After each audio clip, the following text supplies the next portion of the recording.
For this first day of October, when we begin exploring the theme of heritage, it seemed appropriate to choose an opening hymn with a rather complex heritage in our Unitarian Universalist tradition. Rank by Rank, the hymn that we opened with this morning and that Paul just reprised for us, has long been used at ordinations, installations, and the annual service of the living tradition at General Assembly, where thousands of Unitarian Universalists honor the ever-changing ranks of UU religious professionals. The hymn Rank by Rank, Again We Stand, is British in origin, with original lyrics written by John Huntley Scrine at the end of the 19th century, at the height of the British Empire. The original lyrics were patriarchal and grossly imperialistic. So UU minister Carl Seberg adapted the lyrics for inclusion in our 1993 hymnal, Singing the Living Tradition. The lyrics in our hymnal are less grossly imperialistic and patriarchal than Scrine's, but they still carry a militaristic, triumphalist sensibility with some ableist metaphors. So sometime in the past couple of decades, two other UU ministers, women this time, Kendall Gibbons and Cynthia Landrum, revised the lyrics once again and added another verse. That most recent revision is the one that we sang today, hence it was on a handout for you. And even still, the hymn still echoes the pomp and militarism of its heritage. Perhaps that's why, when I stopped by this sanctuary before choir rehearsal Thursday night, I discovered 3 USM choir members singing it as a waltz, complete with graceful dancing. It's true. We don't like it as it is, they said gracefully, twirling around, but it's pretty good as a waltz. I love our living tradition, how we draw from our heritage in a critical way, reflecting on our past with new perspectives, informed by our evolving understanding in ever-widening circles of inclusion. And I love how we adapt traditional forms, seeking, however imperfectly, to create a bridge between the past and the future by living our values now as best we can. Why not turn rank by rank into a waltz? The traditionalists among us may cringe at the idea, but I say, why not? We could, of course, jettison a hymn like Rank by Rank, but that might tempt us to think we can disown the parts of the past we don't like. So it's complicated.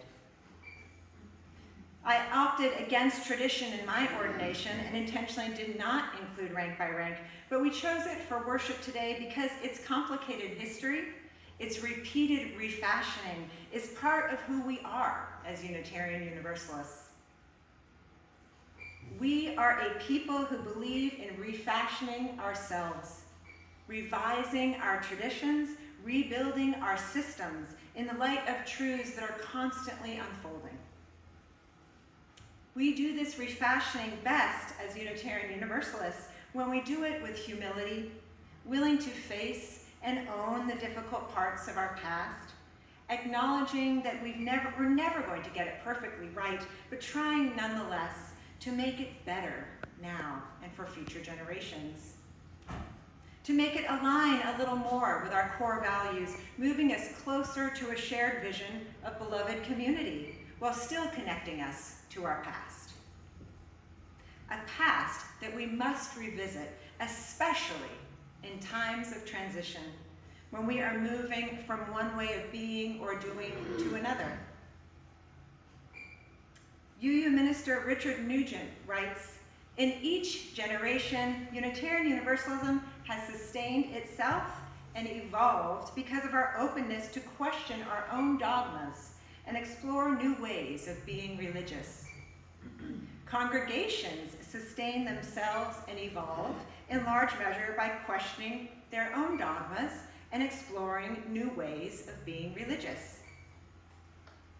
A time of transition is an excellent opportunity to question our dogmas and find new ways of living our faith, to refashion ourselves anew with purpose and intention.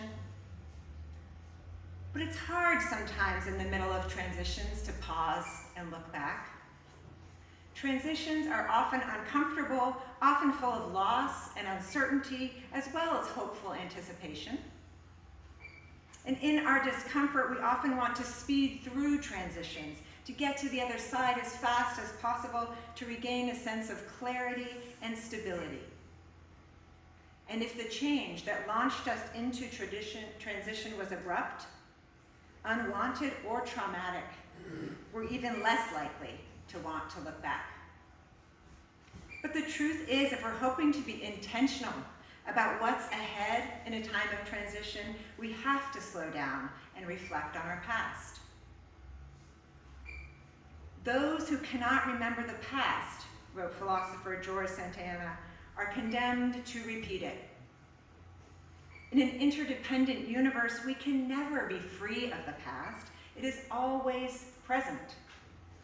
We are shaped by our past, even if we know very little about it. So to understand who we are now, we must learn who we have been.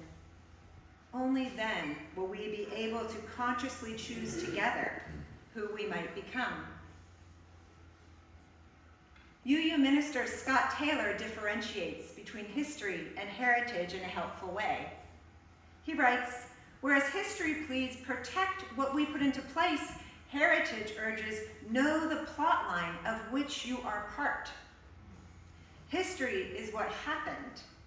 Heritage is a story still unfolding. History tends to trap us in tales about what they did. Heritage inevitably gets us talking about what we are called to do. History is what happened. Heritage is how we move forward, understanding the plot lines of which we are part and mindful of what we are called to do. Because transitions are a time of reorientation, a critical part of transitional ministry is engaging our heritage. Figuring out together where we are right now in the unfolding story of this community and where we want to go next. Over the next month or two, we will do this by finding, sharing, and stitching together UUSM stories. Like the people in the elephant story, we will do this together. If not all at once, then in small groups or maybe both. Like John said, we're still making that plan. Like the people in the elephant story, all of our perspectives and experiences are needed for this heritage work, even if we're new to the community. The heritage of this congregation is a shared one, no matter when we each entered into it. And the meanings we make of our past are enriched by the diversity of perspectives we bring to it day after day, generation after generation. In an essay about her experience as a member of a Unitarian Universalist congregation during a transitional period, Pam Blevins-Hindle writes that storytelling was an essential part of her congregation's successful transition from a conflicted ending with a settled minister into a new stage of collaborative power and collective becoming. She writes, it all began with understanding our stories. The individual stories of founding members and new members, the church's birth story, the tales of treasured church events, the stories of betrayal and hurt, and the intertwined narratives with partner organizations. These stories told us about ourselves, told us what we do and do not value, told us how our actions align with our principles, told us where we find joy, told us how we dream together, and more. When we practiced listening to these stories, we began to recognize that our congregational narrative was not one, but many stories. It was a multi-dimensional tome filled with wildly different characters and vivid, twisting plot lines. The transitional ministry period is an opportunity to visit these varied stories, to pay attention to their meaning now, to discard ones that no longer serve, and to write a new story that can sustain a future vision. That was Pam Blevins Hindle. This community, the USM community, is also a multi-dimensional tome filled with wildly different characters and vivid twisting plot lines. A few weeks ago, when we moved from the temporary worship space in Beck Hall back into this renovated sanctuary, I referred to a few of those plot lines. The sojourn periods of worshiping together in a labor hall, a dance studio in the YMCA, the conversion of Beck Hall from a gymnasium into a social hall, and then decades later into a sanctuary, and then back to a social hall again. Dipping into these stories piqued my curiosity about this multidimensional, evolving community, and I hope it piqued yours as well. Who were the people who gathered for worship in those early sojourn years and subsequent periods? What collective joys and sorrows, hopes and dreams, triumphs and tragedies shaped their becoming and prepared the way for ours? Many of you know some of the stories of this community, but none of you know all of them. And even those who've been around a while will learn something new from the old stories now. Because this community is a different community than it was even a short time ago. And our world is different too.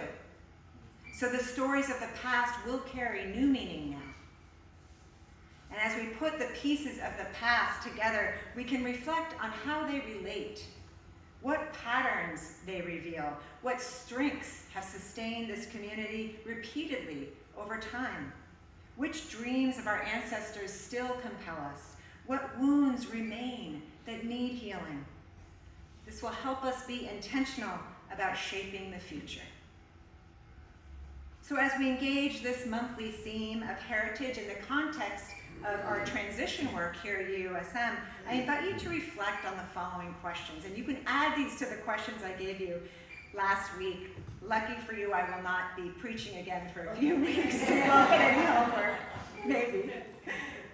How do you tell your stories here? The stories that constitute your heritage. Which stories of the past are lifted up, told and retold? Which stories are left out, forgotten, or buried? How has that shaped you as a community?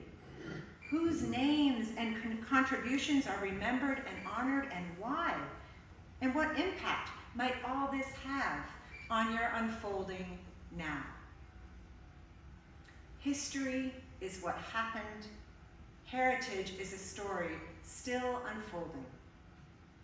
What part will we play now in this unfinished story?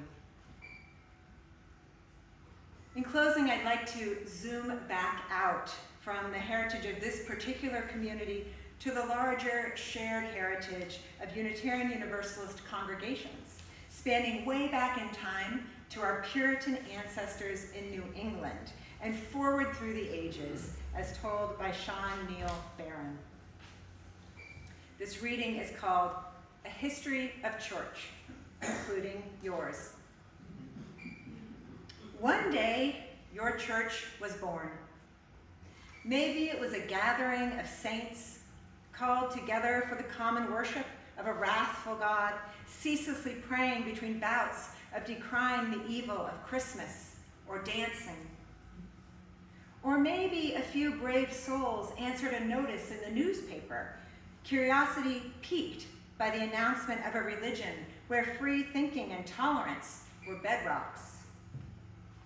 No matter how it happened, your church was born. A gathering of people, humble, caring, anxious, and quirky, all at the same time, who covenanted to be with one another on the journey of life, death, and everything in between. And so it began, a faithful few, beautifully imperfect, called to that central task, the human task of connecting, loving, and serving.